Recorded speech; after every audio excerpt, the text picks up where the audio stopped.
नमस्कार। अब की बार 250 पार या अब की बार 400 पार, नारा तो 400 पार का है, लेकिन आखिर बीजेपी को सीटें कितनी आ रही हैं? बहुत सारे एग्जिट पोल्स अब तक आपके सामने आ चुके होंगे। इनफैक्ट 2 दिनों से न्यूज़ में यही चल रहा है। आप देखोगे एक्सिस माई इंडिया, इन्होंने पॉसिबिलिटी जताई है, संभावना बताई है कि भाई हो सकता है 400 पार भी हो ही जाए। ठीक है, 401 तक बताया है।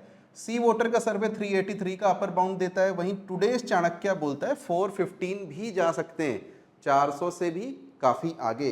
यही नहीं, CNX भी बोलता है कि 401 क्रॉस कर सकते हैं, 400 क्रॉस कर सकते हैं, जो कि मोदी जी ने नारा भी दिया था और पूरा चुनाव में ये चीज़ बार बार रिपीट हुई कि अब की बार 400 पार।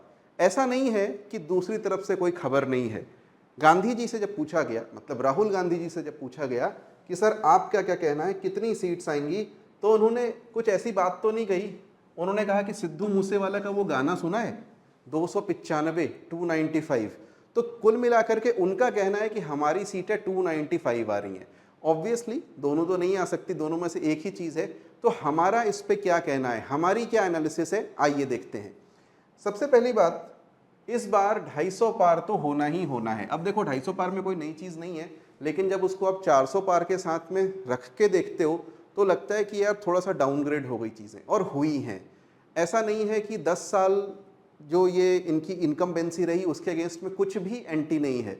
बहुत सारे लोग हैं जो पिछले बार से परंपरागत वोटर रहते हुए इस बार उन्होंने वोट नहीं दिया, या वोट अगर नहीं दिया घर से ही नहीं निकले। और ये चीज़ आपको दिखेगी सभी जगहों पे वोटिंग प्रतिशत में कमी के रूप में।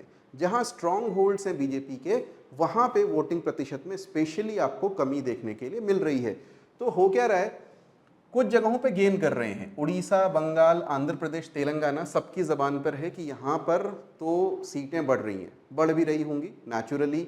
उड़ीसा में बढ़ रही हैं डेफिनेटली, बंगाल में कुछ कुछ बढ़ रही हैं, आंध्र प्रदेश, तेलंगाना में बढ़ तो रही हैं, पर इतनी नहीं कि बहुत बड़ा डेंट कर दें या बहुत बड़ा एडिशन बीजेपी की किटी में कर जाएं।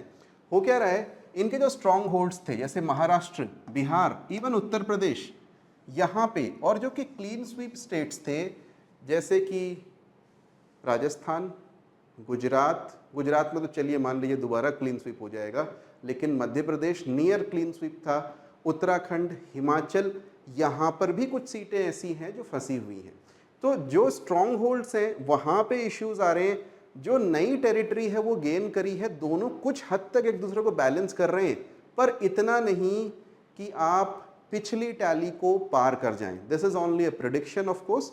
सो हमारा कहना यह है कि 250 तो क्रॉस करेगा, बट नोबडी कैन से कि मेजॉरिटी आएगी या नहीं, एंड डेफिनेटली 303 को क्रॉस नहीं कर रहा है।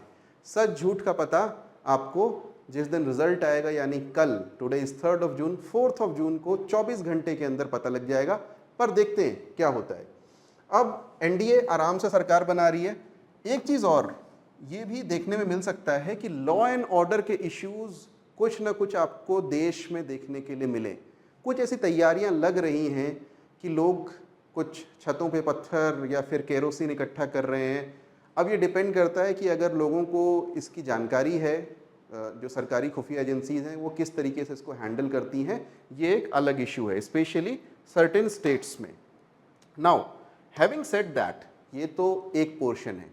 अब प्रायोरिटीज क्या होनी चाहिए। इलेक्शन अपने आप में, इलेक्शन विक्ट्री ऑब्वियसली अपने आप में एक बहुत अच्छी बात है, लोग लड्डू बांटेंगे, खुशी मनाएंगे, लेकिन हमारी लेजिस्लेटिव और एग्जीक्यूटिव प्रायोरिटीज यहाँ पे खत्म नहीं होनी चाहिए। हमारी मतलब सरकार की, सरकार को, पार्टी को, उनको ये सोचना है कि आगे क्या करना है और आगे किन किन लेवल पे, किन किन एरियाज में हमको काम करना है। कुछ चीज़ें जो उनको क्लियर होनी चाहिए कि परम वैभव पर अगर भारत को पहुंचाना है, जो हम इतने सालों से कह रहे हैं, 100 साल होने को आए हैं संघ की स्थापना को, परम वैभव पर कैसे पहुंचाएंगे।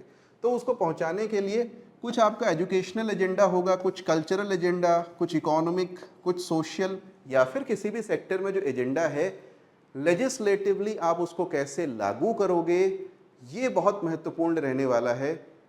आज का वीडियो यहीं समाप्त। धन्यवाद। कल से रेगुलर पर वीक कोई ना कोई वीडियो लेकर के आपके सामने उपस्थित रहूंगा। बातें करेंगे देश दुनिया की नई हलचलों की, और साथ साथ में ये भी जानेंगे कि हमारा ओपिनियन पर्टिकुलर चीज़ पे कैसा होना चाहिए, एक देश हित के हिसाब से और दूसरा हिंदू हित के हिसाब से। Thank you very much, bye bye.